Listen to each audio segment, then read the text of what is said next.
Hi, I'm Dave. And I'm Tyler. And this is the Capcom Show. Hello, everyone. Welcome to the episode for October. Today, we will be discussing free market-based economies, the ideas behind it, how they can exist both in a communal gift economy and a one based on capital resources. They're not exactly... They're not mutually exclusive. They're not mutually exclusive. You can have a free market-based. For instance, anyone, especially with my brand of socialism, syndicalism to be exact, you could have a union or a group of people start up their own business and have it led by the workers because those people will be the only employees. Yes. And there is, speaking of free markets, there is, for those of you who haven't been following us, and for those of you who may have forgot because we've had a really shitty posting schedule as of late, there is a page on Facebook that we are partnered with called the Anarcho Synergy Ball. Yes. And one of the, I guess you could say founders. Would you consider yourself a founder? Yeah. Okay. I'm assuming, right? Oh yeah, I would consider you guys helped out a lot. Well, Yeah. no, things out. you're one of the founders of said ideology, right? Well, I mean, I was the one who basically fathered it, and and Anna helped out a lot too. He's just joking himself off, but then again, real too. So, Matt Perez joining us. Yes. Can you want to tell us the story of how you sort of came up with this? What was it exactly? So, a while back, it's a kind of a little complicated, but it's a little bit of a long story. So around like last year, when the whole Area 51 thing happened. Oh yeah, let's raid or storm Area 51. Gotta see them fucking aliens. Gotta smack some cheeks. Okay, just so we could give like a rough estimate of when this happened. I was getting really into I was like a very hard right ANCAP at the time, and what happened was I got really into like esoteric Christianity, and I just realized it just shifted my economics towards a lot more towards like center right than far right, because I kind of realized that like that you can't be basically borderline social Darwinistic with your economy. Right. Yeah, and so I mean, I still in a way consider myself an ANCAP, but like not in a traditional sense at all of how it's interpreted. But that being said, though, I started seeing these certain patterns between left and right wing economics, and I noticed that there was just like almost like there's a lack of integration of like the masculine and feminine into both of them, and that they could actually be very complementary towards each other, and basically very complementary to each other. One of the things that helped with this is that there was this book called Think and Grow Rich, and what it was talking about was there's a certain part was talking about was when you raise your child, you don't want your basically spoil them rotten. Right. So, and basically, what happens is that they have like no work ethic at all. Yeah. Nor do you want to basically like have them like start from rock bottom, because it's gonna be extremely difficult to get them to essentially pull yourself up from the bootstraps. Yeah, because you don't want to throw them down too low where they can't pull themselves out. But you don't want to. You don't want to foster them. Provide them a foundation. Yeah. Provide them a foundation. So it's basically what I see it as is that if somebody doesn't have the bootstraps to pull themselves by, give them the bootstraps to do so, and encourage them to do it. Yeah. Right. Basically, yeah, it's just like that, but like in an economic sense. And so with that though, it's just like okay, well, if we have these certain commonalities of needs, all right, let's try to like, it doesn't matter which economic system you're in, whether you're in a market-based or a gift-based economy. Let's try to really focus our energy and making sure all that stuff's taken care of first. and we'll build off on top of that. Yeah, I mean, obviously you have to start with all your needs first before you can work towards anything else. Yeah, and with that though, like like for example, like if more poverty-stricken areas have higher crime rates, is like, Oh jeez. granted, this is if and I mean, I'm not going to go like a little bit too in depth to it, but basically, like if less people have less shit, basically, to survive, they're more prone to commit acts of violence to survive. Yes. Yes. How Yeah, about- the poverty how about- scheme. Yeah. So why don't we, just give them shit so they can survive and not have to worry about any necessary violence? Yeah, that's essentially And I that. would go- That's the idea of redistribution of wealth, right?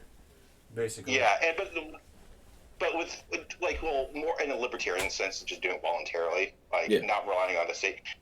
Because I would rather, like, for example, the water bottle in the desert situation. I mean, it doesn't have to come down to the person stealing the water bottle from you just for them to survive. You can just give it to them out of your goodness of your heart, basically. Yeah. Yeah. So. And it's kind of like the shopping cart too. Yeah. Yeah. It's just The dreaded shopping cart. yeah. I think that's I think that's one's a little bit more complicated. Yeah. Because you got cart pushers there for a reason. Well, actually, I don't know if there's an Aldi where you're at, but for anyone who doesn't know how Aldi works, Aldi, in order to use one of their carts, you have to stick a quarter in the cart in order to detach it from the whole row. And then when you do your shopping, and then once you're done getting your groceries and everything, you load them up in your car. When you take the shopping cart back and attach it back to the rail or whatever, it pushes your quarter back out.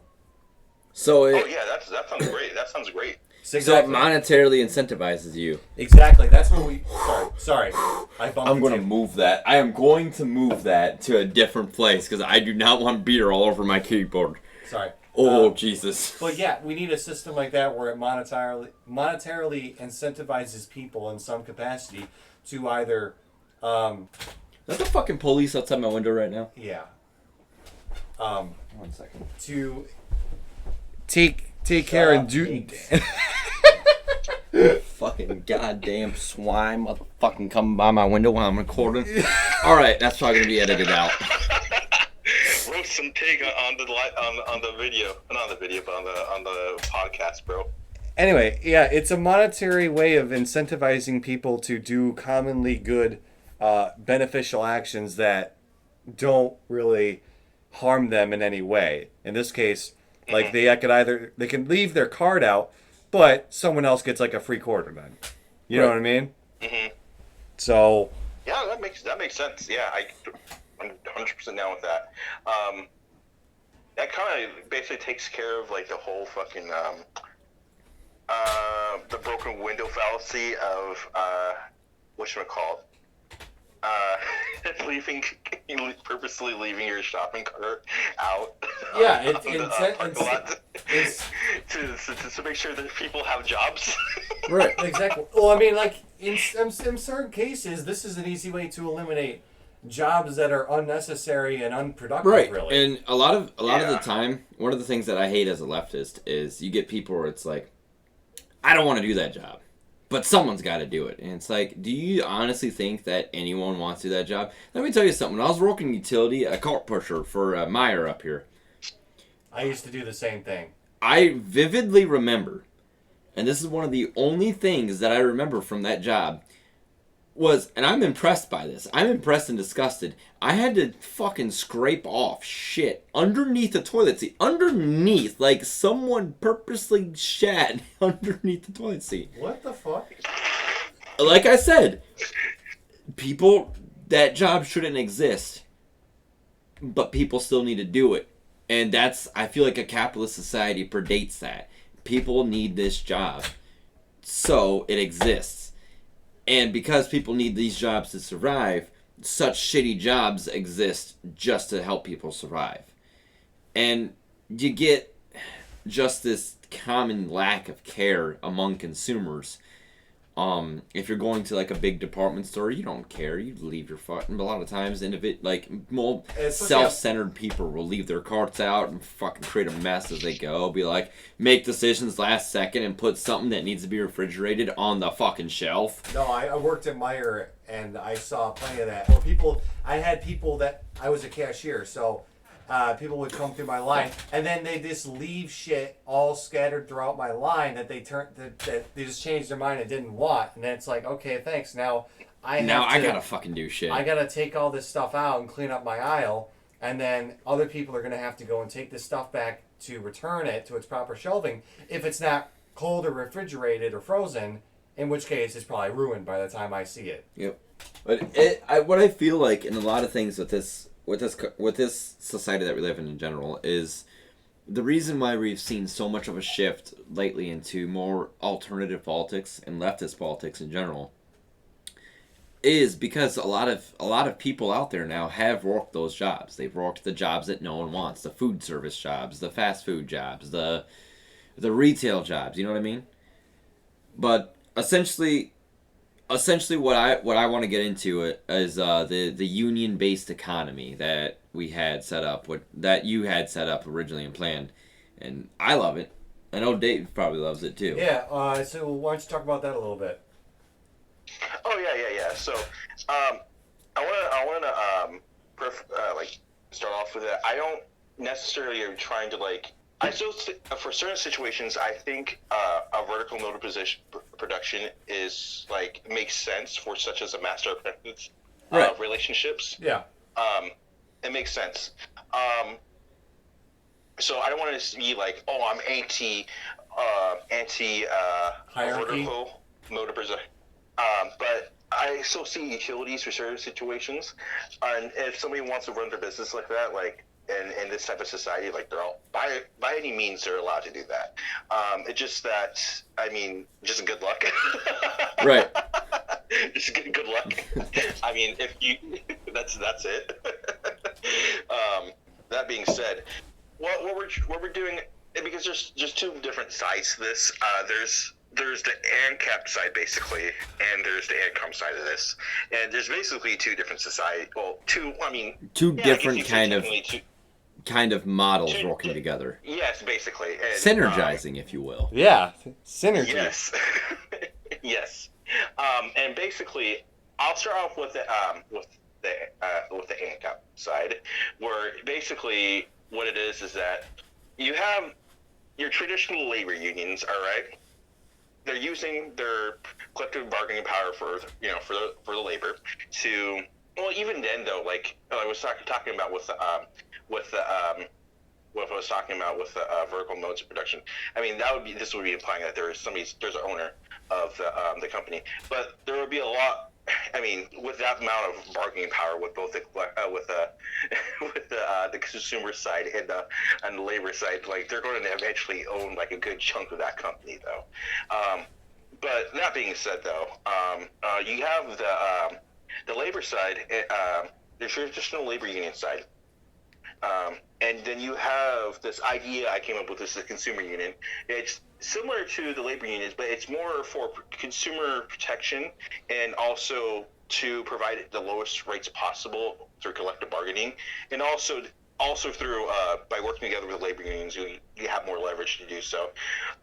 For that, I'll pull up my notes real quick. But essentially, what happens is that it prevents a situation where so you want lower, the customers want lower prices. Guess nobody gets raises at all anymore, because I don't want to take a hit to my profits, or the other way around, where the laborers get a raise and the prices go up for the consumers, and then the the consumers kind of get screwed over. Yes, basically. So it's basically imagine if you had I'm trying to figure out a good example. Using water. If there was a hose, a three-way hose, all right, and there was the business owner, the consumers, and the laborers, and they're all connected to the hose.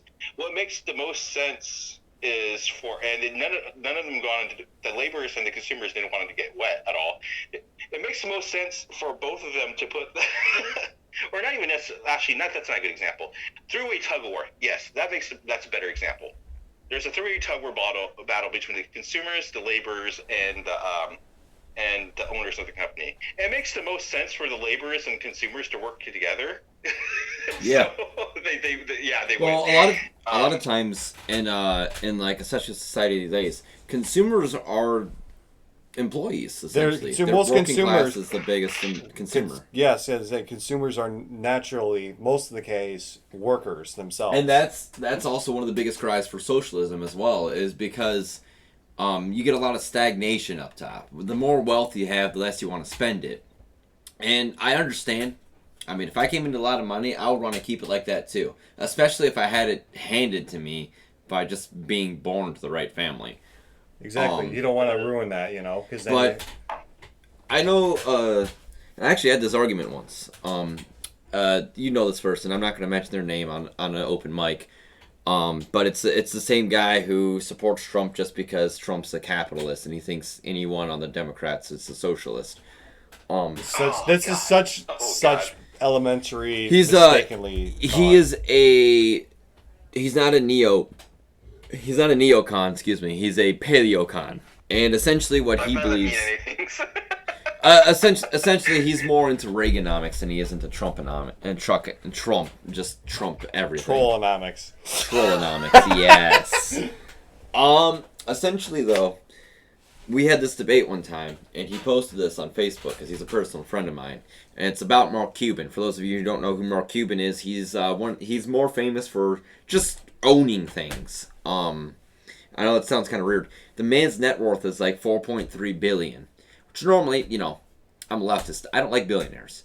But I said, I don't like billionaires because I don't think that they got that money genuinely. I don't think that they put in the amount of work that they say they have. But I will digress, and I will say at least he reinvested it back. Because this man is on Shark Tank. And the only reason why I know this is because my mother-in-law fucking loves Shark Tank. Yeah. And anytime before we were married, anytime that I was over there, 9 times out of 10, at one point and the weekend, my then fiance and I were watching Shark Tank with her mom. Mark Cuban will invest, and he will buy something, build it up, and then sell it. And he will invest in small businesses to make them economically viable in the big markets. Yes. He takes the money that he's gotten and he gives it back. He is essentially, he's not really a class trader. He makes sure that other people have the same opportunities that he can have, that he had growing up. He wants to make sure that other people can have that opportunity too. There's nothing wrong with that. In a capitalist society, if you do that, you're a good person. You understand that not everyone has the same silver spoon. Some of them have a bigger spoon. Some of them have a little spoon. Some of them have no fucking spoon. Mm-hmm. But essentially, you can just reinvest and you'll be fine. And I feel like that's what a lot of people like to misconstrue. A lot of people on the right who are very big anti-socialist people, they misconstrue that argument. They don't want to listen to people saying, well, I don't like people who sit on their wealth. There's nothing wrong with having wealth. If you redistribute it, you're fine. At some point though, it's insane. It's insane. There is a level of this is normal and necessary in case something like a pandemic happens that affects major segments of the economy, because then savings is what you go back to rely on. Yeah. So and then you have a lot of riots break out because of that, and because some guy killed a black man, and then eventually your entire country goes down, and you realize, man, all this savings shit ain't worth shit anymore because the economy just crashed. I mean, it depends on what you save your money into, Guns. Well, I mean, this is why I don't think it's wise to just have a savings account full of dollars when the dollar is just fiat, paperless money that can be, inflated the fuck all. That you need to invest a lot of it in hard assets that will retain their value. Yep. We'll get into that a little bit later, too. So. Yeah, we're talking about with, just sitting on your wealth. Yeah. And not do anything.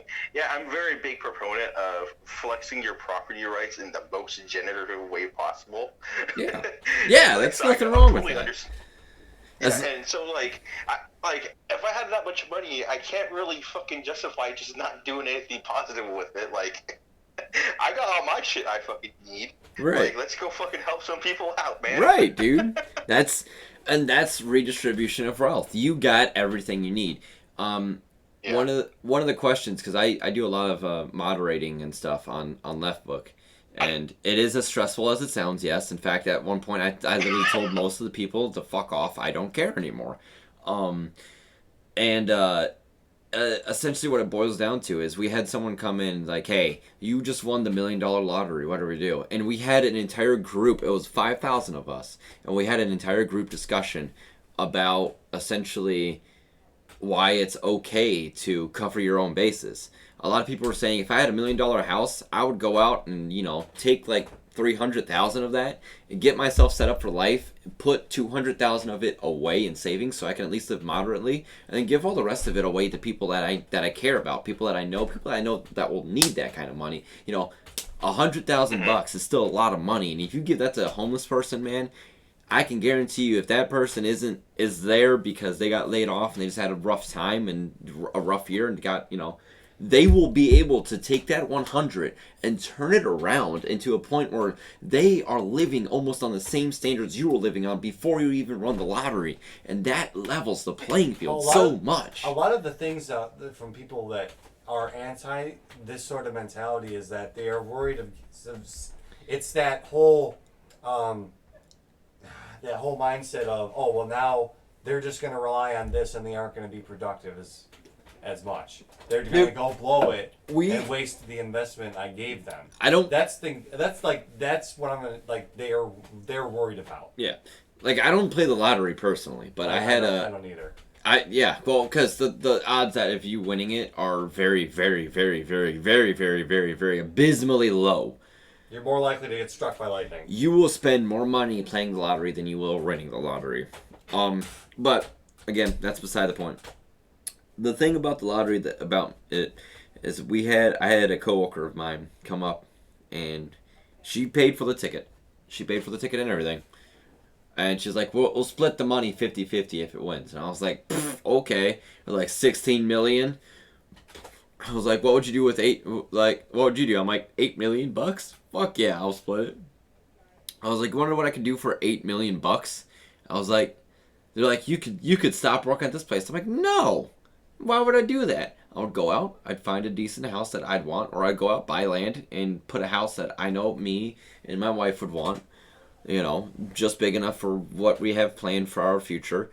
I would go out, get the fucking truck that I want, the car that I want, I would set myself up so that I know that I will be happy with my life. And then the rest of it, I'll figure it out when I get there. I'll figure it out. I'll probably, I can guarantee you with how many circles I'm in, I will be donating that fucking thing away. Like, someone will be like, hey, man, I might be getting evicted, man. Like, hey, here's $3,000. Go take a shit on your landlord's doorstep. Like, and what happens if they press charges? Here's $10,000. Hire a good lawyer and have them take a shit on their doorstep, too. Here's $5,000 to make sure that they do take that shit. Like, buy the whole apartment complex and let everybody stay there for free. Exactly, dude. I like that. Like, dude, power moves. Like, that's why I think that if we had honest leftists in control of a lot more money, we would be living in a better off society where we wouldn't have to deal with poverty and human suffering. I think this is also really what fuels liberals into voting for Democratic policies. Yes. And I understand that. It's what also fuels leftists in general into it. Leftists usually get strong-armed into it because, well, it could be this guy who is not bad, or it could be this guy who wants to see you dead, and it's just like, well, I mean, obviously I'm going to go with the guy who hates me, but it's like, hey, I'm not going to kill you, though. Yeah, it's obviously better, but it's like, and then at the same time, though, that corruption is... The corruption's still there. Exactly. So it's essentially you have to make a deal with the devil just to let the devil, or just asking to live. And if that's an allegory for people who are thinking about voting, you're voting and you're literally asking, if my life is worth it? That's what essentially a lot of voting is for a lot of people in this country. Mm-hmm. But anyways, we're getting off track again. It happens. Oh yeah. And basically, what I would have liked to see with that, on the more ANCAP side of society, I was talking with Bobby Ruiz with this about this, and I was talking. We're talking about like a hierarchy of ownership of the means of production, basically. Yeah. And I mean that in the sense, not necessarily in relationship of the person who's actually like working with the means of production. Well, basically different setups of. I'm trying to figure out the best way to describe it. Basically running the business, basically. So best case scenario would be one single individual running the business. Second right below that would be like more of a vertical mode of production, which would be would be like a board of directors, maybe. Like a what? Like a board of directors, maybe like a council kind of thing. More. I use this term all the time. Why am I blanking out on it? On a co-op. Okay, a co-op. Okay. Oh, fuck yeah. Yeah. Okay.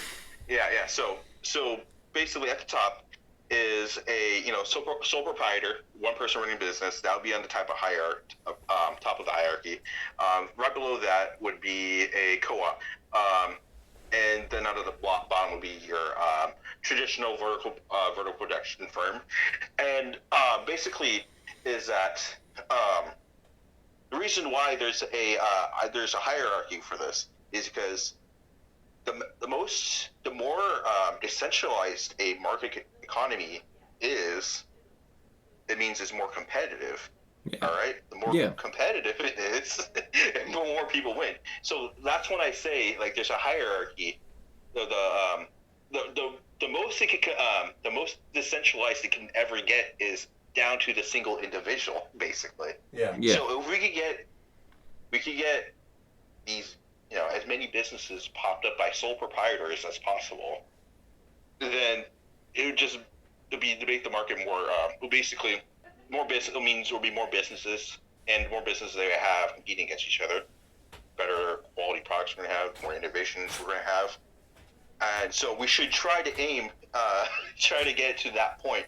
But how we go about doing that is important too. We got to have it do it through not through violence or anything, but like through social manipulation, basically. I mean, it could just be giving the people the money to do it, or I mean, then again, violence is a social manipulation too. What's up? Violence is social manipulation too. Oh, I mean, like non-violent social manipulation, to be specific. Let's incentivize people without that as much as we can. But basically, listen. Don't tell the insurrectionists they can't burn stuff down. That's just. They can burn stuff down. They just got to build it up first. I'm fine with that. They got what?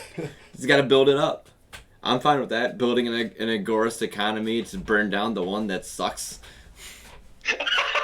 Listen, you can build the agorist economy all you want. Just tell me when you're done and you're good. I'll go start lighting some matches. We're gonna have some fun.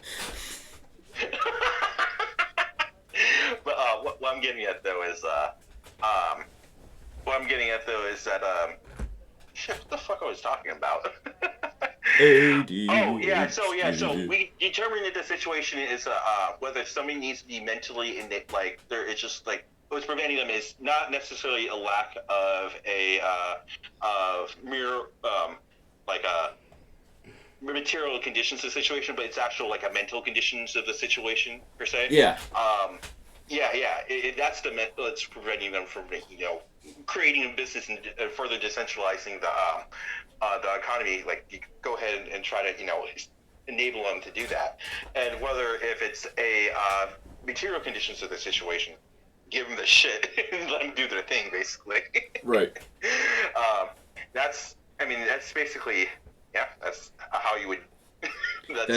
That's the way the cookie crumbles. Trying to get to that sole proprietor, because I think that's the way to go. I try to get as many single owners of a business as possible.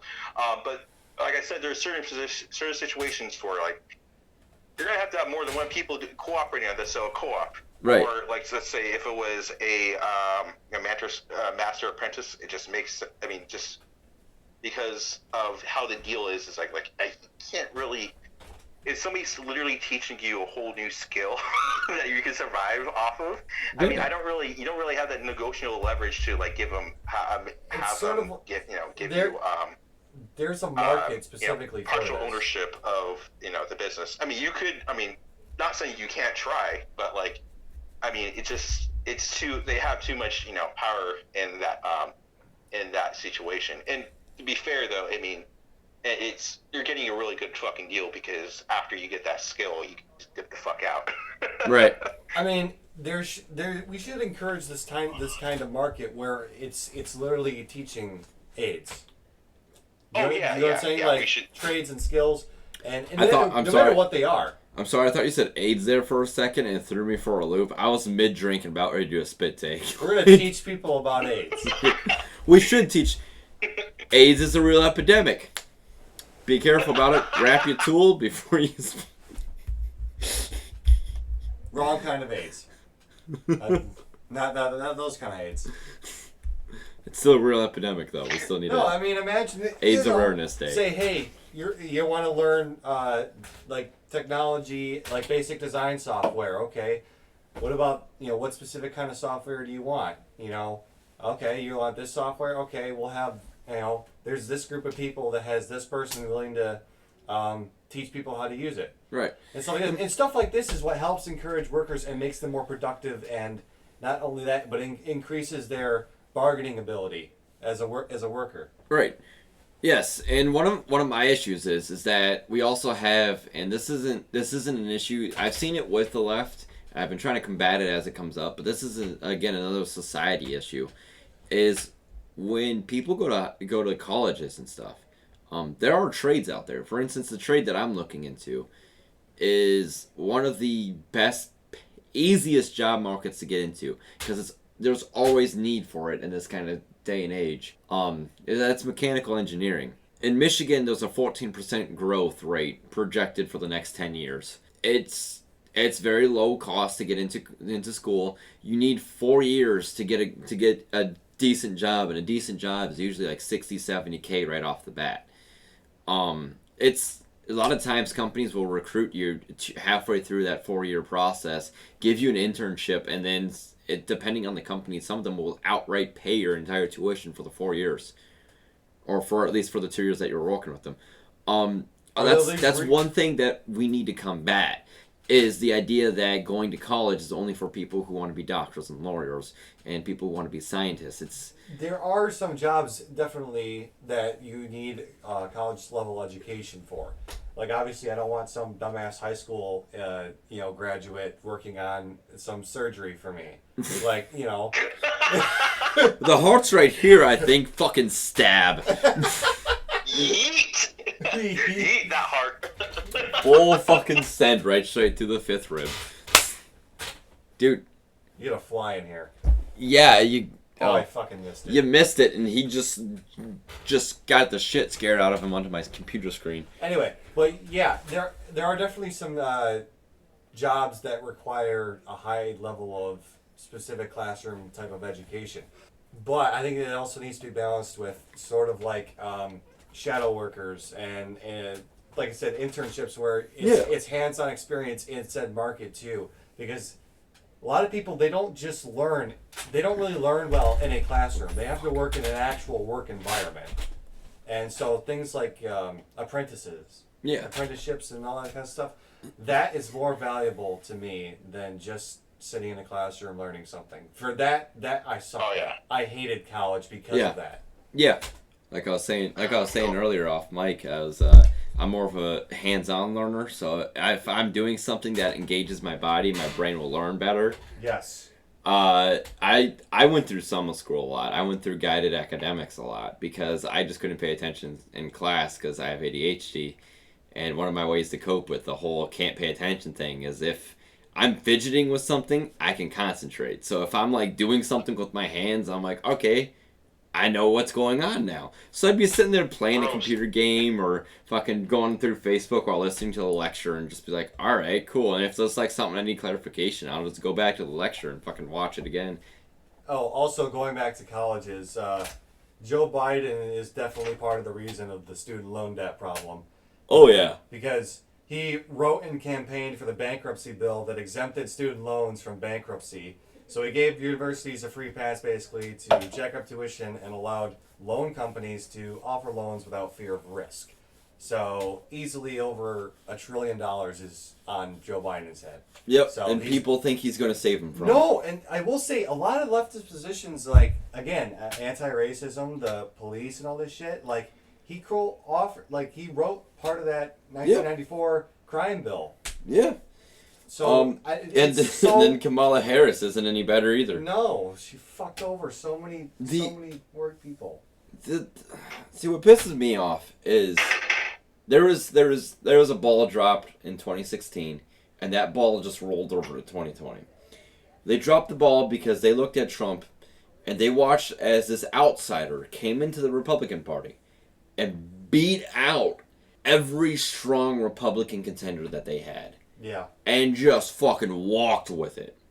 And they watched this happen and said, we're going to pick someone that we think can do lip service well. They didn't pick for the clear choice, which would have been Sanders, because he had the more activated base.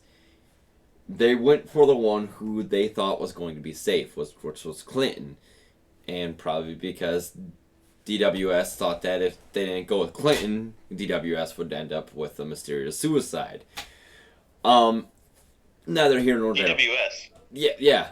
They dropped the Who's ball that? with that. Who's DWS is what he said. Oh, Debbie Wasserman Schultz was the chairman for the Democratic National Party back in 2016. Oh, yeah. Yeah. Yeah, okay. And when they lost the election, she stepped down like a week after because there was a lot of blowback.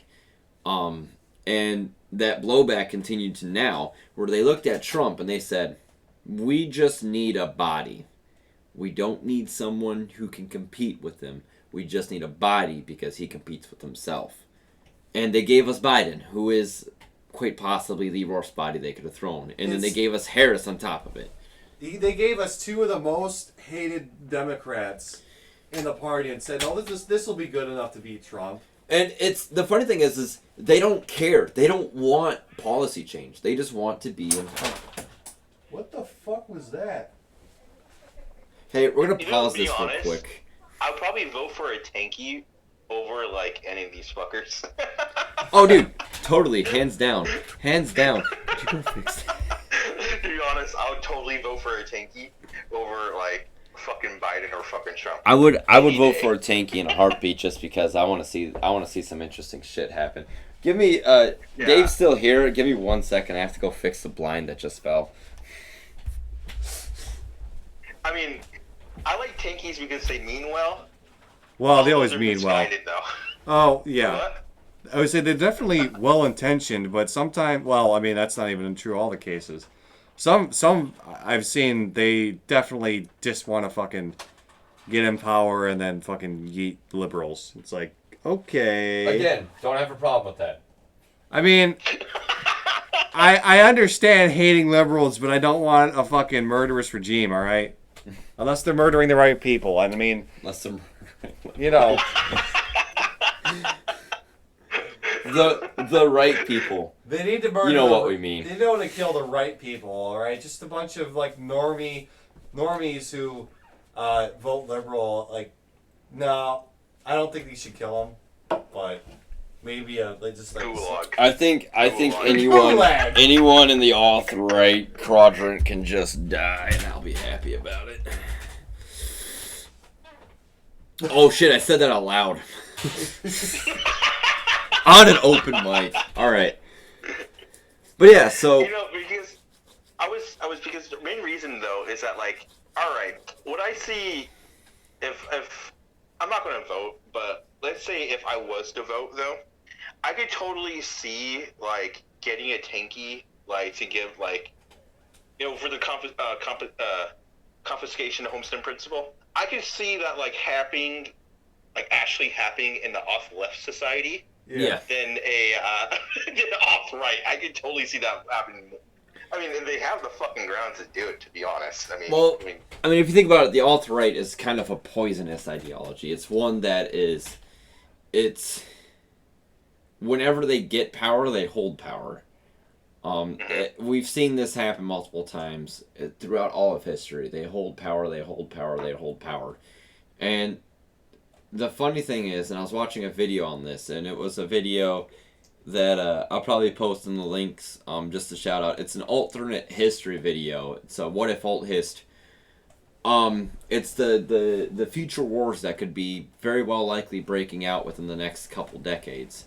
And one of them is the perceived war between America and China.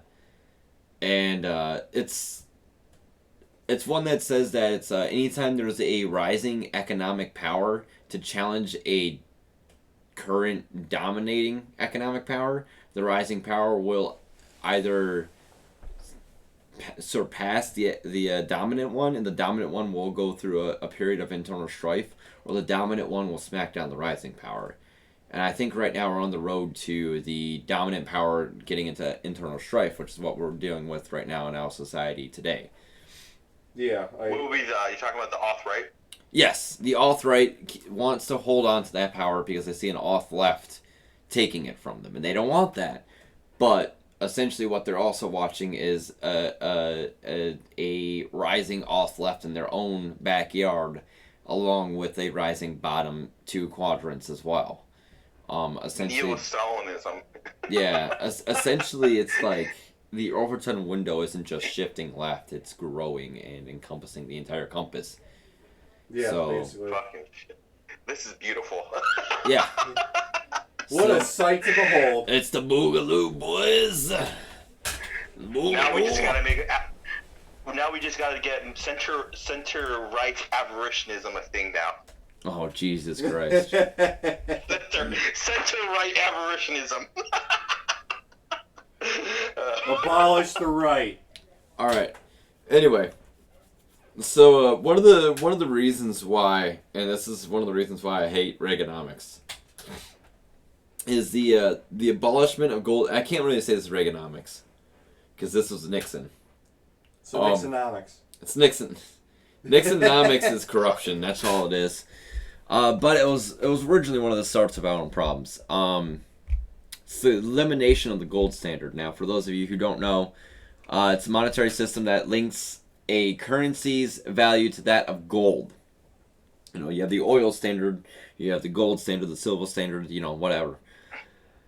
Back in the Great Depression era, with the New Deal, FDR, who is by far probably one of my more likable presidents, and again, I say likable, being that I already have a disdain for him because he was a president, but I like him because he did decent things. Except for the whole Japanese internment camps, but we'll just look the other way, just like Trumpers do with the kids in cages. Anyway, so they, to help combat the Great Depression, they started severing off some ties and allowing the government to print its own money to help. Because at the Great Depression was a time of deflation, I believe, right? No, it was a time of. I'm not an expert on this. I don't know. Honestly, the Great Depression economics was really. I fell asleep in that class, to be honest with you. It was between World War I and World War II. High school.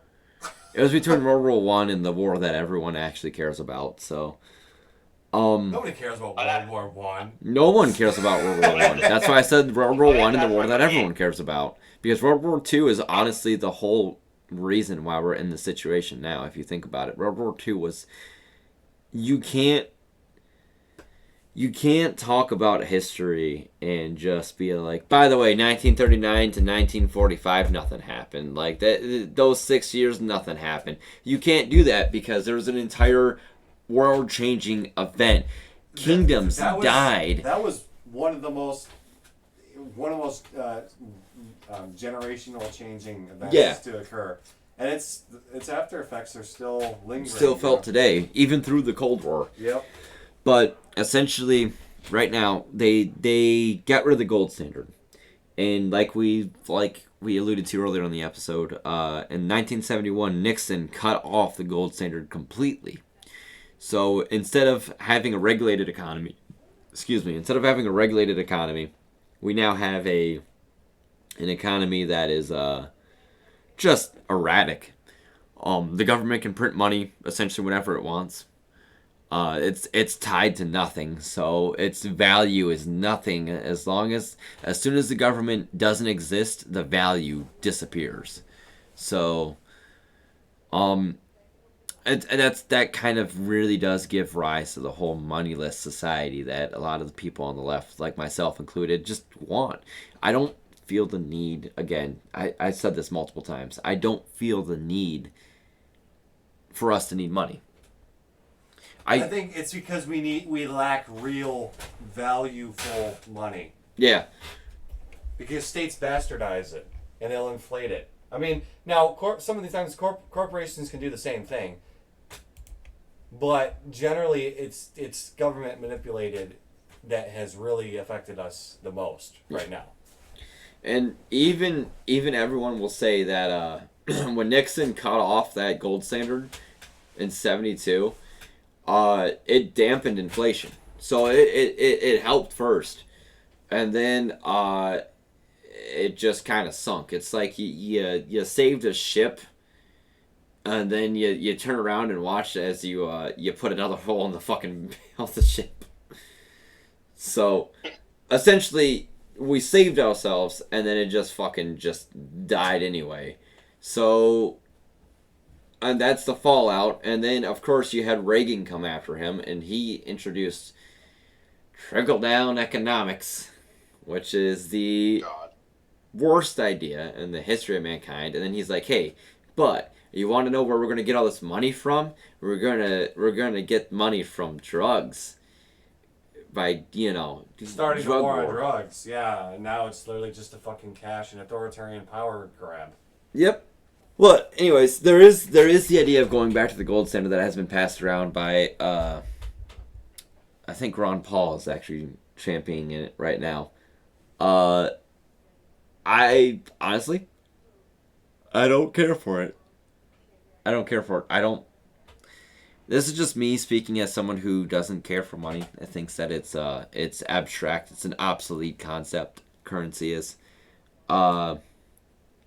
I don't care for it. I think that we should be valuing things based on sentimental and overall necessity needs.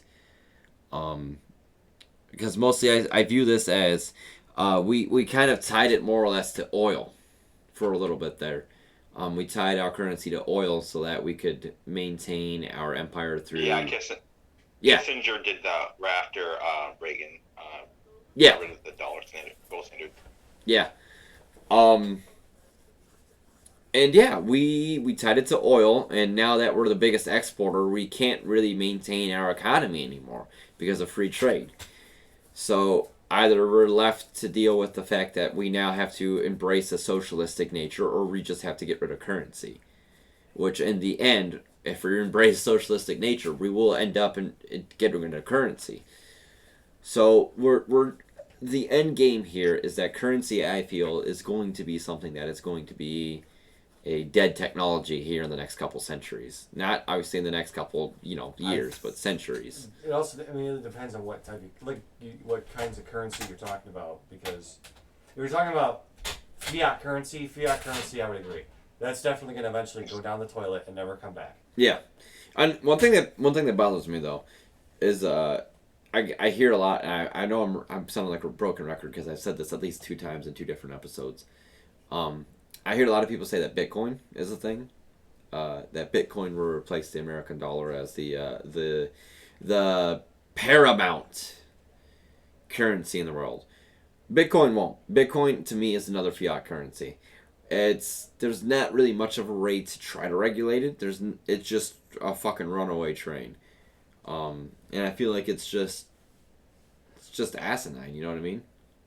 I mean, like I said, as far as I'm aware, I was very unknowledgeable into what actual utility Bitcoin will actually provide workers. But here's the thing with so BTC, Bitcoin.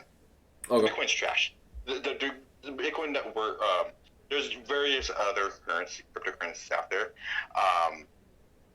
The one that is the highest amount That's like, I don't know. I haven't kept track of BTC for a while, but BTC's it's not worth the price of it. It's what it says on the marker. BTC's fucking trash. BCH, which is Bitcoin Cash, by far superior to it. You could actually and that in Ethereum, you could actually run have applications be ran on the actual blockchain. And what basically with Ethereum, how you interact with these applications that are built on top of the blockchain is you just use the currency for it, and that's where the currency gets its value from, basically, from the utilities it provides, other than just a way to transfer value from other places. These cryptocurrencies, where all they're just useful for is just transferring value from place, they ain't worth shit. You got the ones where they actually have a application, where you can have applications built on top of them, like Ethereum, or they have they're basically as a way to interact with the application. Those are the ones that are actually worth something. So there's with these current generation of cryptocurrencies, there's actually utilities for these coins. I will say, I believe Venezuela actually is heavily using Dash. Oh, they really? Yeah, and I also heard that even when they were still able to use it for a lot of trading, even when they had their electric grid went down. Dude, shout out to Venezuela though. Dude, shout out to every South American country. I seen it was South American revolutionary politics is essentially what's keeping the left alive right now, which is why you get a lot of it's why you get a lot of whole neo-leftism with a lot of anti-racism and it's embracing the idea that what we're seeing right now is the rebirth of the new world, I guess. It's the idea that the colonizers have just finally put the colonized people on a level playing field, and now they want their land back, essentially. Mm-hmm. Venezuela has been one of the ones that have been getting a comeuppance with it. If Brazil can get rid of Bolsonaro, which is another thing that Bo the fifth column brought up, is that if we get rid of Trump, or no, it's actually it wasn't Bo. Shit, it was one of my friends who actually moderates that Violently American group. They brought it up, whereas if we can get Trump out of office, the chances of Bolsonaro losing the next election in Brazil would be high too, because people also don't like Bolsonaro.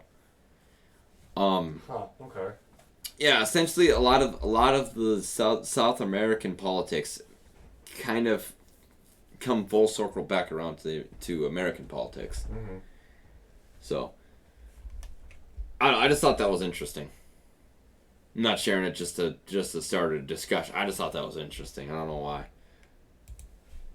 But anyway, one of the other points that I want to talk about, especially with the free market economies, and why I think that it's not exclusive is there was a man, I want to say from Scotland. Yes. Scottish American. Yes. Alan J. Pinkerton. Anyone who knows the Pinkerton name knows exactly what I'm going to be talking about here. He was actually he was essentially a leftist in 1800 terms. Today he'd be considered center right, but he was a staunch abolitionist. He didn't like the idea of slavery. He wanted labor unions to be essentially in complete control of the market. He wanted laborers to be able to be free. Essentially, he set up something called the Pinkerton National Detective Agency, which was supposed to be essentially a community defense network for workers. Yeah, it was mutual aid in the form of defense, basically. Yeah, it was one of the original ideas. And for anyone who knows what Pinkerton is, famous for, is the Battle of Blair Mountain. Now, I'll get into that in a bit, but essentially, the Pinkerton was set up to help out labor, especially railroad workers, because, you'd be out in the Wild West and you'd get robbed a lot. You'd get attacked by, Native Americans that want their land back and just, hate those white people. Fucking white people. Fucking white people.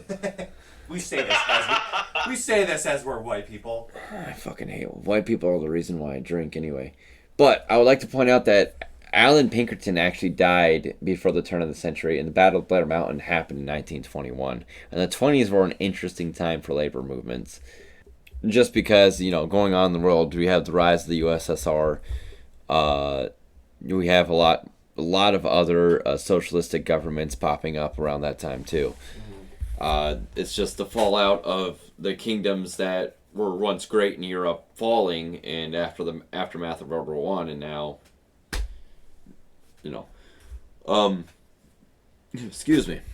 So, essentially, what the Pinkerton National Detective Agency was set up for was to help protect railroad workers and their families, and it was to help, make sure that there was no disputes, everything went fine, and make sure that the workplace was safe. But after Pinkerton's death, and corporations were just starting to be on the rise, you have there's corporations that, as we all know, like to seek to break any kind of competition that could be threatening to them. Mm-hmm.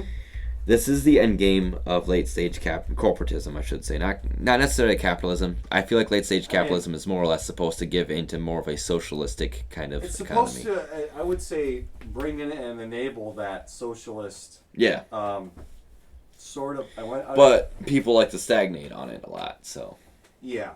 And essentially, we get late stage capitalism, but late stage corporatism is essentially where you get that stagnation going on. That's where you get into that corporatist fascism. And this was back when we decided that, the oil must flow, kind of thing. And this was back during the steam engine days, when we didn't really have oil as a means. It was mostly just steam locomotives doing shit. Essentially, what it was you needed coal. Coal was your main source of power, so coal was king. And it stayed like this for 40 years, essentially. It was the second industrial revolution. The third industrial, I believe, was actually oil. Yeah. So, anyways, during the labor strikes of the late 19th and early 20th centuries, businessmen hired the Pinkerton Agency to infiltrate unions. Now, this is after Pinkerton's death. They started hiring the agency to infiltrate unions, supply guards, keep strikers and suspected unionists out of factories, and recruit goon squads to intimidate workers. This is the Homestead Strike of 1892, when which Pinkerton agents were called in to reinforce the strike-breaking measures of industrialist Henry Clay Frick, acting on behalf of Andrew Carnegie, who was, I believe, an oil Mongol? Hold on one second. Oh, hey, look at this. He's another Scottish. Okay. That just seems kind of interesting. I'm Scottish. Get the fuck out of my house. Alrighty then. End of episode. All right, everyone, bye. Anyway, Damn, it be like that sometimes, man. it'd be like that. I don't think it'd be like it is, but it do. They do. American steel. Oh yeah, steel. He was the head of the steel industry. I always thought it was oil for some reason. He reduced the price of steel. Did he? Yeah. That's cool. He also has blood on his hands. The ensuing battle between Pinkerton agents and striking workers led to the deaths of 3 Pinkerton agents and 9 steel workers. I believe that was him. Carnegie. Yeah, someone reduced the price of steel bars from like almost $1 to like 11 cents or something like that. He was apparently an anti-imperialist. Oh, no. He wasn't. He was one of them fancy alt-right anti-imperialists. Well, it's only good if I do it. Oh. During the aftermath of the Spanish-American War, yeah, he's, We were talking about Carnegie? Are you talking about Carnegie right now? Carnegie, yeah.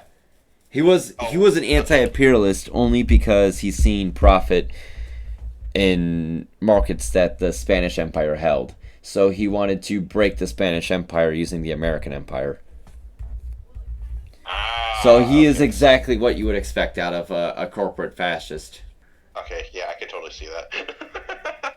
So, yep, he gave formal allegiance to the Republican Party as a violent opponent of some of the most sacred doctrines of the party. Okay. Anyway, so there's nothing about him on the whole fucking making steel cheaper. I don't know about that. Unless I'm thinking of someone else. You might be. I know there's a couple other steel moguls that were around at that time that didn't kill labor people. But there is they were using guards, coal. Their Pinkertons were used as guards in coal, iron, and lumber disputes in Illinois, Michigan, New York, Pennsylvania, and West Virginia. Including in West Virginia was the big daddy of all, the Battle of Blair Mountain. For those of you who don't know, what it was union. It was a union effort to unionize, and everyone was in agreement. Even the families of the union of the workers were in agreement to union.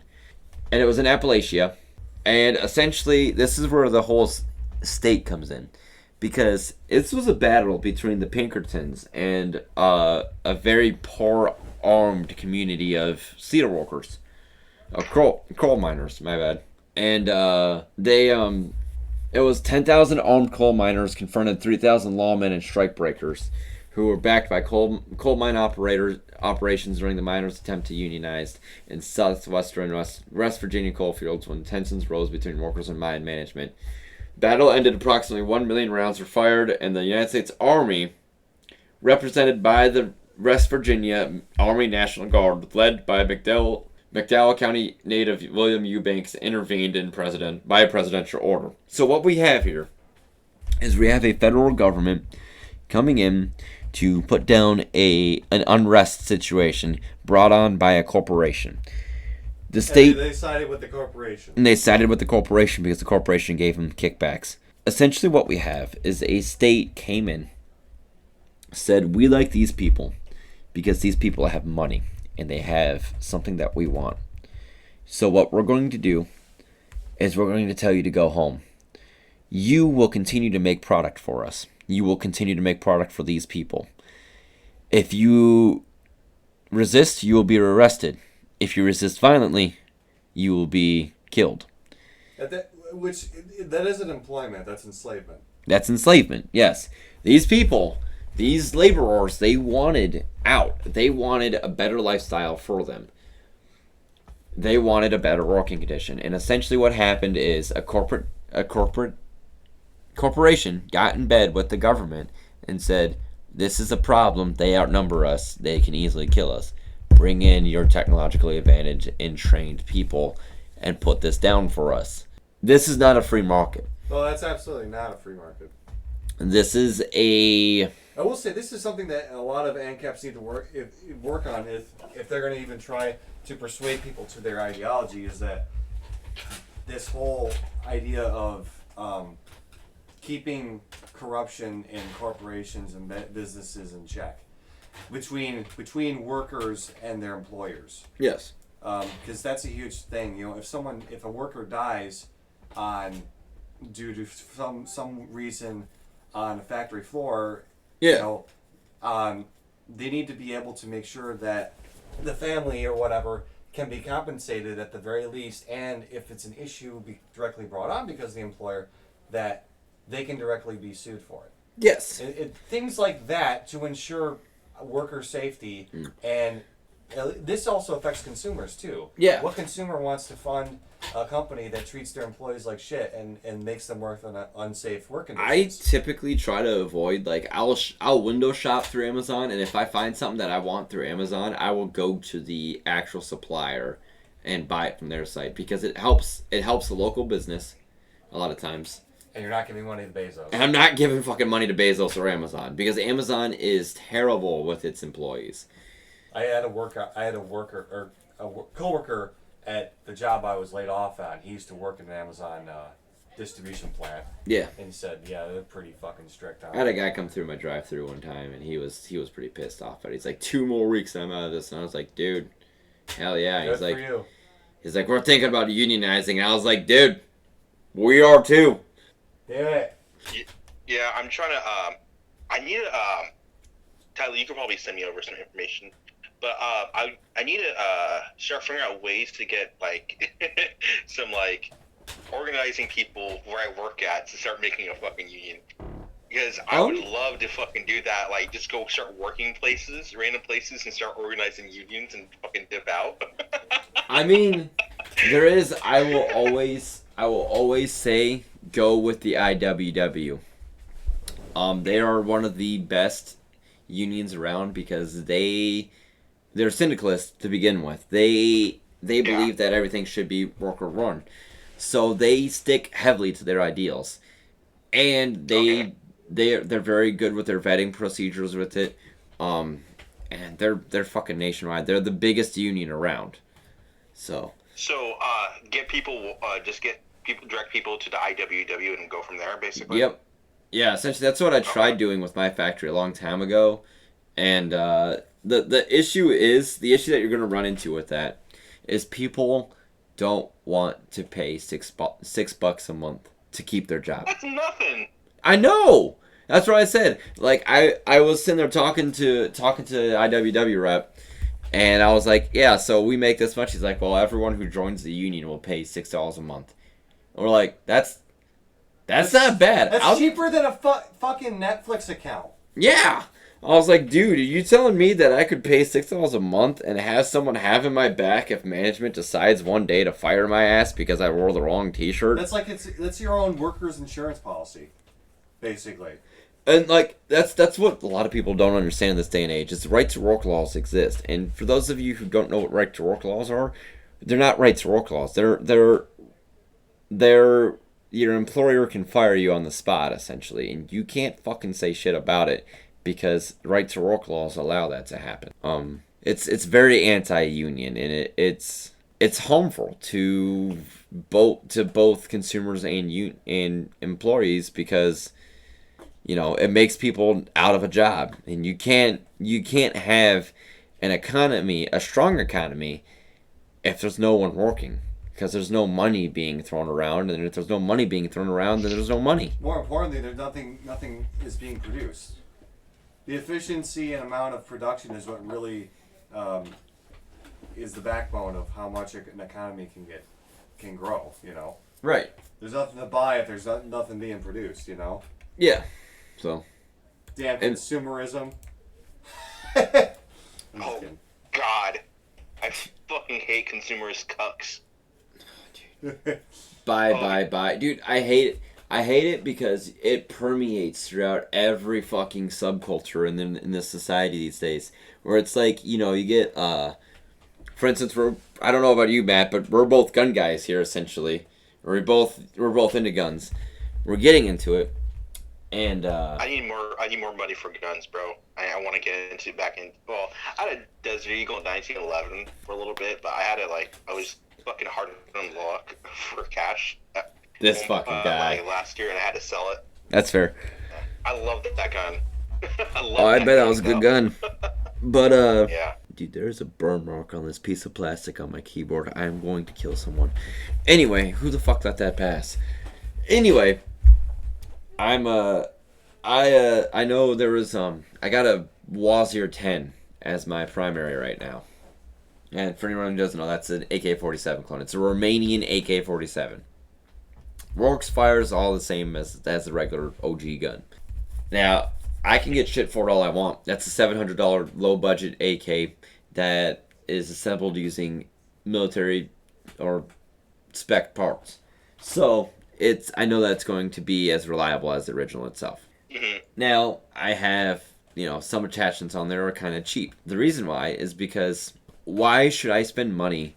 Why should I spend an extra $300 just for a named item when I could get one that's a Chinese knockoff that does the same fucking job for cheaper. And I understand there's the whole QC issues with reliability. Look, it's not part of the gun that goes bang. As long as I know that the sights maintain a 0 for a good enough time, I'm good. I mean, yeah, it's all that really matters is the quality of product, not the brand. I really hate name brand shit. Like just for buying name brand things just for the sake of being name brand. It's the dumbest thing ever. It's in the current events episode. I talked about this, but it's essentially it's the idea that brand loyalty. It's the idea of brand loyalty. Yes. If it's not based on actual quality of the good or service you get, it's fucking stupid. Unless it's like customer service or something. Yeah. If their product isn't the best. Yeah. Those are really the only two things that matters is the quality and efficiency of the product or service. Yeah. And the actual customer-consumer response and relationship. That's really the only two things that really matter. Yep. Aesthetics is big gay. Oh, Jesus Christ. Ugly is in cool. But like... That's basically what I say. And like... That's basically what I say. another good example of the whole consumerist lifestyle being just terrible. And essentially predatory free markets is, if you look at cars now, we had recently, I'll tell you this from being, I'm pretty sure you could probably verify this, being both of us insiders and essentially to some point in the automotive industry. Yeah. There was, over the past few years, we've watched the American mid-size car market completely cave in. Mid-size, well, the smaller cars are getting out. Like Ford is starting to phase out all their sedans, and now it's a big SUV and truck market now. Yep. And now we're watching foreign cars move in and steal the spotlight. Which they are allowed to do. And yeah, they can, and it's because they're better. I used to drive a Ford Fusion, and don't get me wrong. Fucking loved that car. That car was great, man. 3-liter V6 on a fucking all-wheel drive. It only topped out at about 116 because I fucking tested it before. But it only topped out at that. But man, that thing fucking got when it needed to for a sedan. And I upgraded to a 20. It's a hybrid motor. Oh no, it was No. just a regular 3-liter. Not naturally aspirated. Well, I mean, what was it? It's a Ford Fusion, so it's electrical, though, right? No. It was not electrical. Because they had an option to go. Ford Fusions... Yeah. They have an option to go hybrid, but it wasn't the hybrid.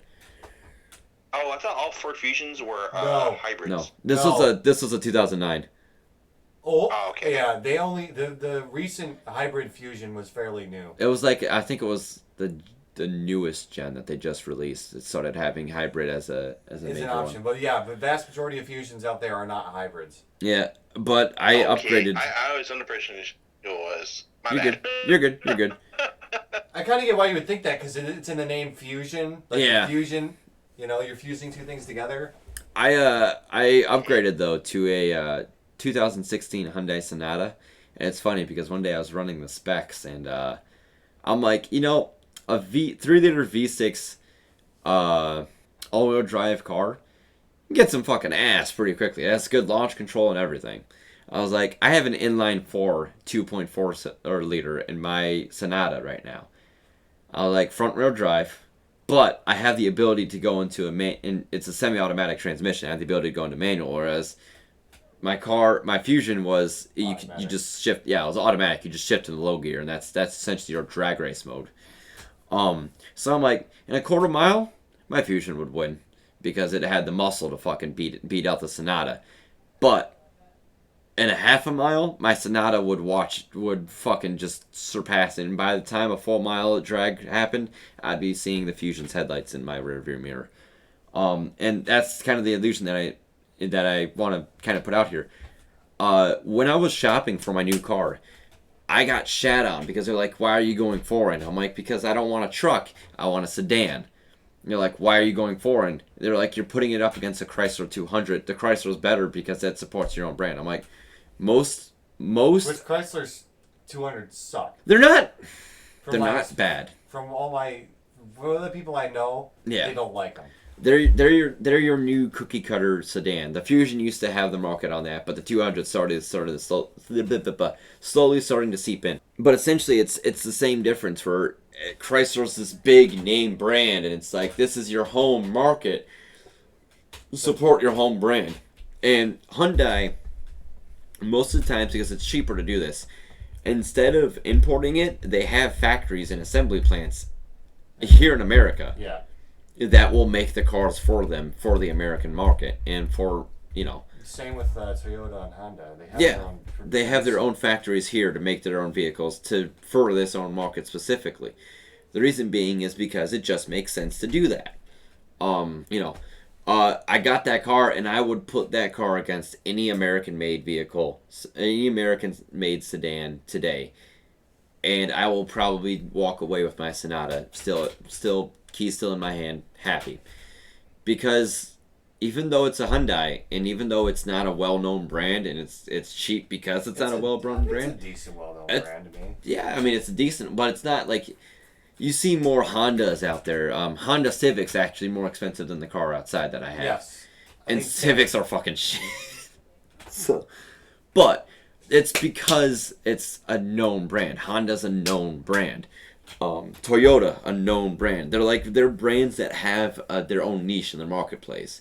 Hyundai still has to make their own, their own demographic.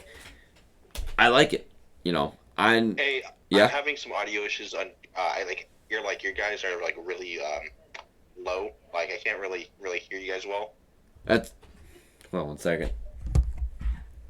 Yeah. I'm gonna hang up and come right back in so I see if we reset it real quick. All right. Okay. Okay. Yeah, one thing about the modern car market, I really kind of sucks is they keep requiring. Is Okay. it still doing it? Wiring? Yeah, it's still doing it. All right. If you want to just go ahead and if you want to join us for next month, I don't know what we're doing, but. Oh, I wanted to go over on the more about the left side of the more of the income side of the. Yeah, we could do that. We could do that. Yeah. Okay. Yeah. Is the audio issue on your side, or you guys know what's going on with it? We can hear you. We can hear you just fine. Yeah, because you guys are you're it's like a lot lower. Like you're I can't hear you guys as well. Basically, that's what I'm saying. Can you hear me better? Yeah, I can hear you better. All right. Not as well as before. All right, it's fine. I'll just go do my thing. What was I going to say?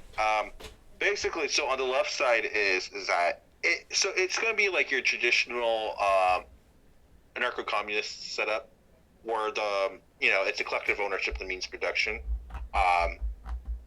You distribute the products of labor based off the needs of the individuals in the commune.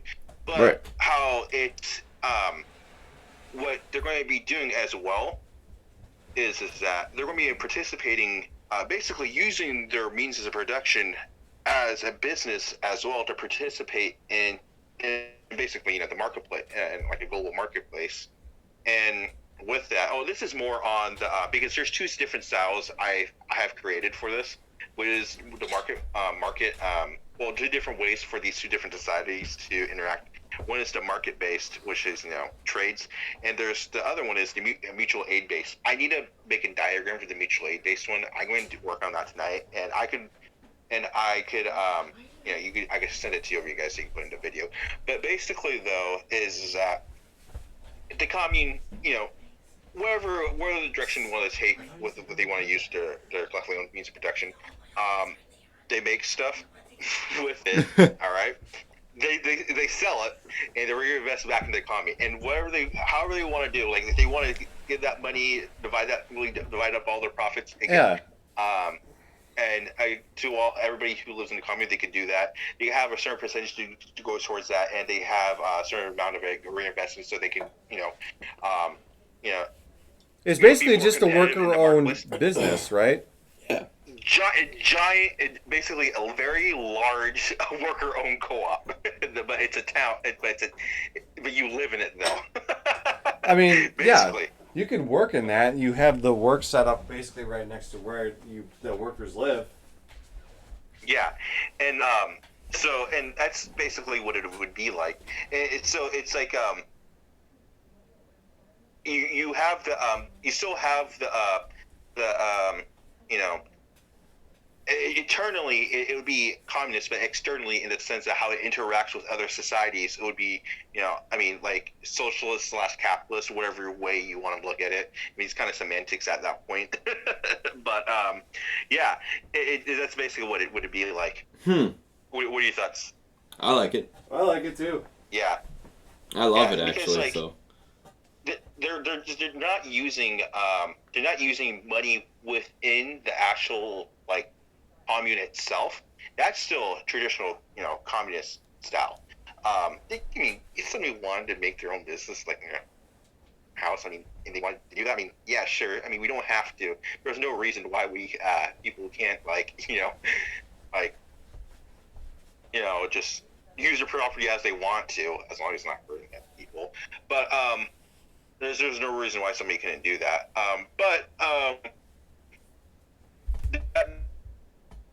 Hey, Matt, you're starting to break up. Yeah, oh, I'm starting to break up. Okay, let me move a little bit closer here. Rather a little bit. But basically, though, it's just using their means of production they already have to participate in the marketplace. That's basically all it is. hell yeah. And one thing too is that I think it would really be a really good idea, because I watched this video. You guys know who Slavoj Zizek is, right? Who? What? Zizek. You know who Zizek is? Yes, Lavage Isaac. I don't. Yeah. He's basically. he's. Oh, were you gonna say, Tyler? He's a leftist kind of philosopher, I guess, right now. Okay. All right. So basically, what he's talking about is that, like, there's a really good video he was having with this entrepreneur channel I like to watch. I'll send you guys over it tonight. But basically, though, was that he was saying that one of his issues he has with anarcho-communism is the fact that, like, that person is not going to want to be that involved with their community and for every single little decision making. I will say and that. So I was thinking of. I was just going to say that is a big thing when the more people you have in every single decision making process, the longer it's going to take for them to reach a consensus based on that decision. So it makes the system more and more inefficient the more people you have, unless you can find a way to circumvent it. So my thing is that, okay, so I have a couple solutions to this. All right, voluntary. So we want to make everything as consensus democracy as much as possible in the economy. All right. Yeah. But if that's not an option right there, we could do with a voluntary majoritarian democracy for certain things. Keyword, it's voluntary. So if they join that commune, they know what they're getting into for how they're going to run that democracy. It's not like it's forced upon how our representative democracy is here in America, where it's a fucking shit show. You have no say. Yeah. So you're assigning. It's basically like in the business, like where your board of directors were like, okay, if we hit when you join this board, if the board hits 70% on decision, that means we're going to go through with what so and so, and your rights aren't being violated, your property rights aren't being violated because you agreed to that style of democracy. You see what I'm saying? Yeah. Okay. But preferably a consensus, like, would not be preferable, but for the sake of brevity, for certain situations, we could use that. That being said, though, from there, I was thinking is that, so if we have, okay, so like one of the things I was saying with when the communists participating into the marketplace, what makes sense to me is that they have a bank a central bank. They stockpile majority of the profits in, and what they do is that they outsource certain things to basically businesses to take care of them, so they don't have to worry about it. Oh, It just okay. makes it just so it gets rid of the headache basically of having to having to have a meeting for for just mundane shit that they don't want to take care of. Like it just all right, this business we like your service, we're going to go with you guys, and we don't like it, we're not going to continue your contract with that Right. basically. So it'll make things run more efficiently. Because Zach Isaac was talking about is that the only way I could see it, like I don't know, it basically the average person would be down for this for like communism is that there is the state running the background taking care of all these all this essential utilities and all that stuff. Or like, okay, well, I don't like that because it's fucking authoritarian. Let's see if we could use implement some sort of market to take care of that stuff for us, so we don't have to somebody who's inexperienced in electrical engineering, they don't have to interact have a they don't have to have a 3-hour debate on how we're going to have our electrical grid system working in our town, basically. You know what I'm saying? Yeah, I get you. Yeah. Well, what are you guys' thoughts about that? I like it. I like the idea of it. Yeah, and so I mean, it takes care of that.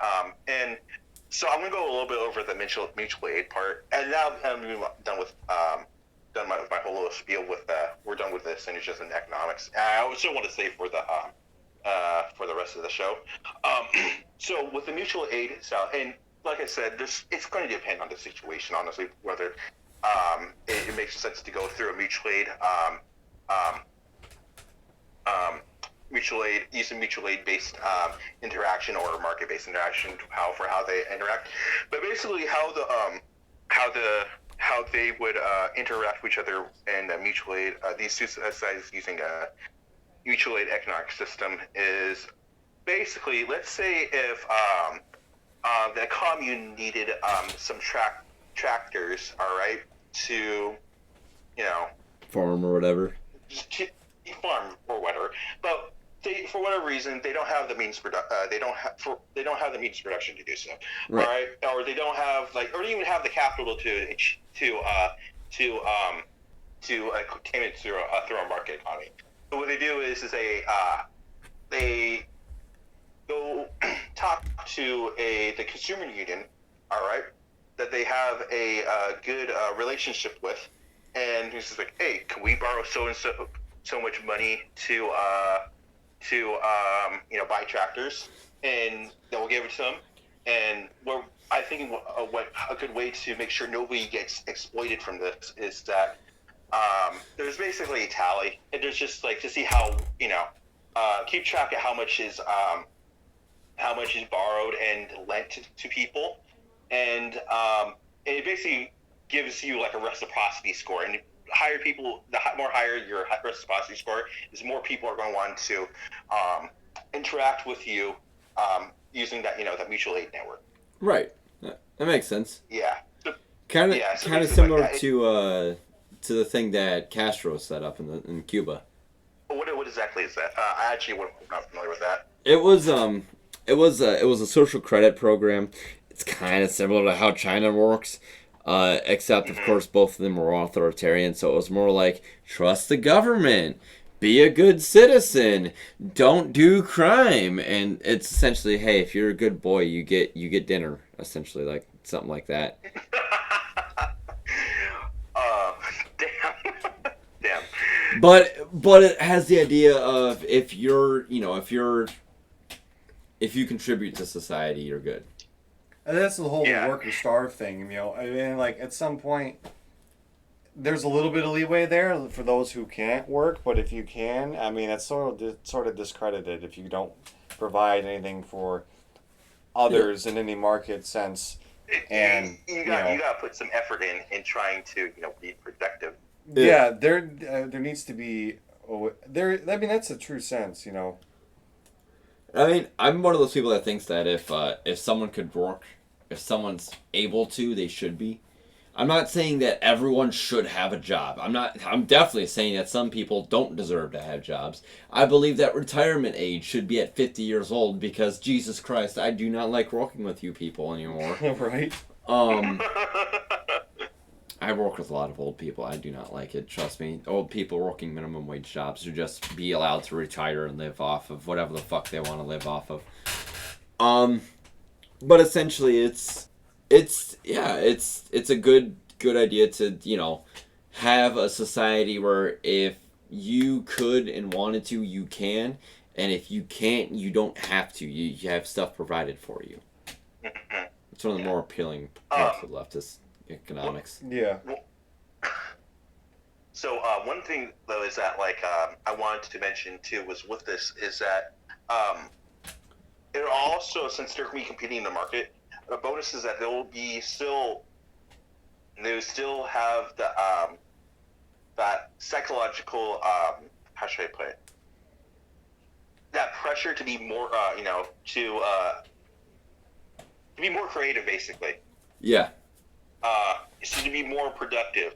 Not saying that in a traditional anarcho-communist setup they couldn't do that, but that extra pressure though would to be more creative with their what they make and right. Have in like a free It- market competition kind of thing. Yeah. Yeah, it's going to improve the society. I mean, I only see that as a plus. I mean, and the thing is they don't have to worry about being nobody's gonna in that society's gonna have to worry about basically being exploited by any business owners because they are the business owners. So I mean, you're being able to have your cake and eat it too. That's how I see it. You get your needs taken care of, and you're also going to be able to have It's a mutual luxuries. it's a mutual exchange where you provide your work and in return you get all your needs met. Yeah. Yeah. Well, I'm talking about with having that having be able to participate in the market simultaneously. You use those your protection, where you can get the benefits of having a market society while also having your needs being taken care of at the same time. Yeah. Yeah. Basically that, and I think that's really cool how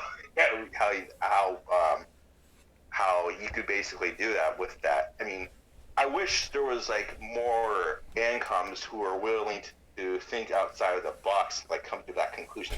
I mean, I met some of them. Dude, same. Yes.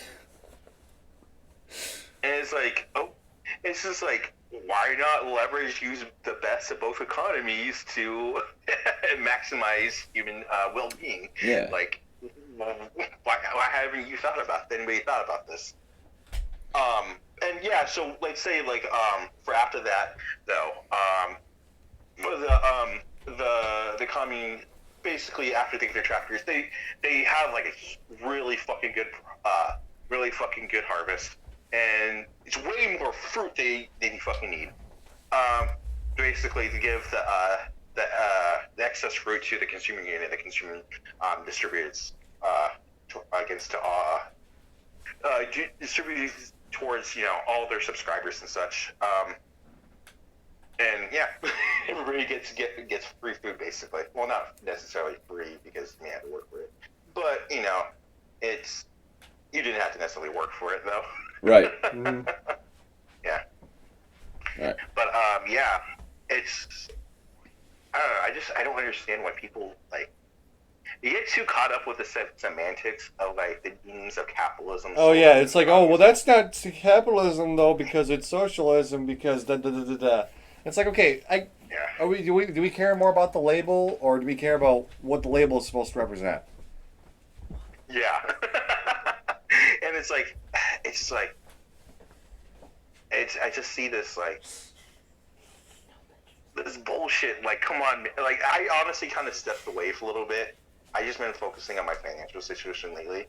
I just didn't want to deal with any of these, like, shit online. I hear you.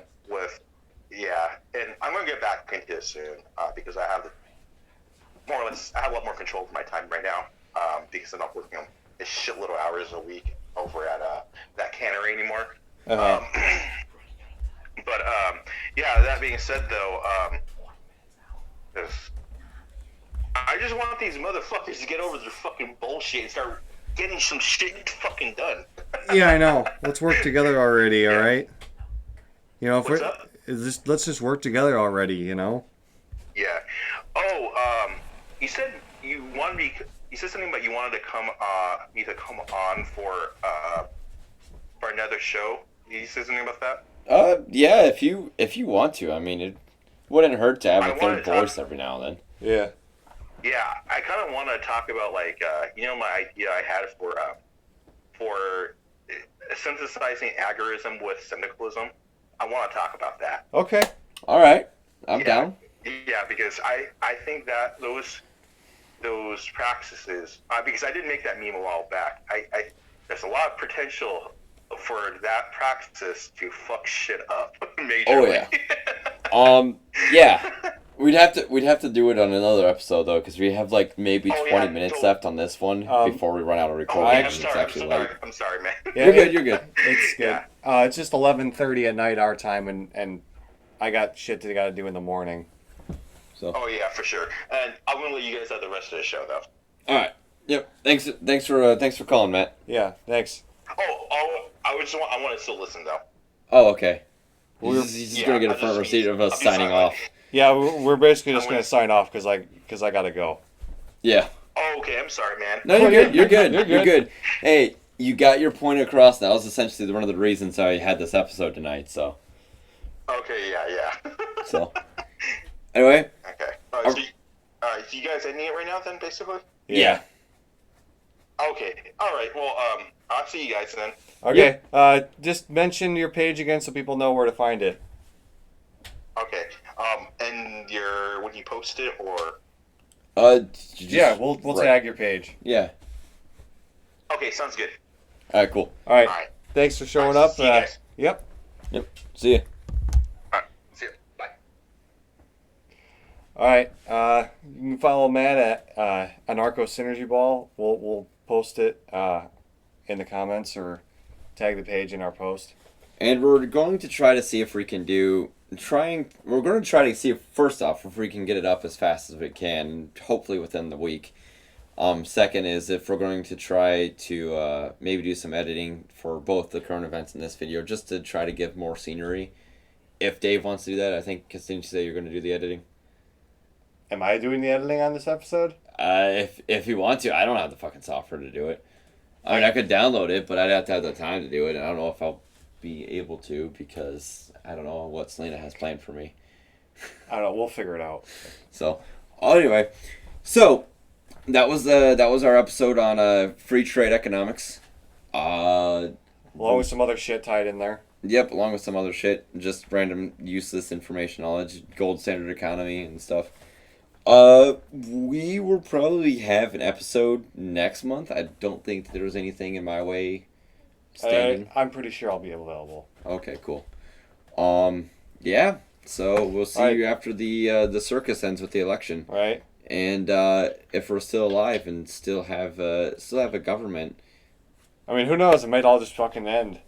Because Trump would be like, I'm staying here even though Biden won. All right, well then. And then you're just gonna have me. That's you're what just you're gonna gonna have 10 seconds, and that's just gonna be the episode of us screaming, "It's boom time!" Yeah, a bunch of armed. Oh, we're all gonna be marching towards the Capitol, and we're gonna be laughing an armed leftist. Yes. I love that Facebook group. Laughs an armed leftist. Oh man, it's very problematic though. There's they found out that they're one of the guys that runs it is, oof. He has big Fed vibes. Oh really? Yeah. Like severe tanky vibes, or No, like severe. Don't trust this guy with intimate personal information, they will track you. Oh, jeez. Like, this guy is a possible Fed. All right. Anyway, that's our episode for this month, and we'll catch you next time out.